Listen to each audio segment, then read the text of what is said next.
Hello everyone.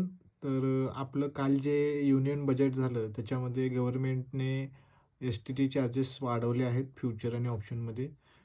याचा नेमका impact कोणावरती होणार आहे आपण थोडक्यात बघणार आहोत. ऑप्शन्समध्ये बघाल तर 0.1% 0.15% एस-टी-टी वाढवलेला आहे आणि फ्युचर्समध्ये बघाल तर 0.2 पासून 0.5 एस-टी-टी वाढवलेला आहे. एक्झाम्पल बघाल तर निफ्टीमध्ये जर तुम्ही 2 लॉटनी एखादा कॉल बाय केला असेल ₹100 आणि तो ₹120 सेल केला, तर त्याची ट्रान्झॅक्शन व्हॅल्यू होते 15,600. म्हणजे आता एस-टी-टी जी असते ती बाय साईडला लागत नसते. एस-टी-टी फक्त सेल साईडला लागते. ओल्ड एस-टी-टीनुसार तुम्हाला ₹1.56 चार्जेस लागत होता एस-टी-टी आणि आता जर न्यू एस-टी-टी बघाल तर तुम्हाला ₹23.40 लागतोय.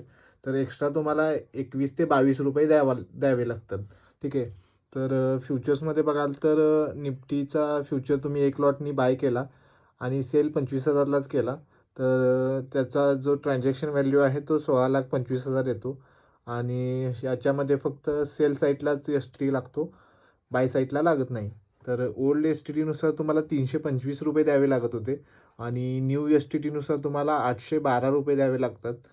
तुम्हाला याच्यामध्ये ₹487 एक्स्ट्रा भरावे लागतात.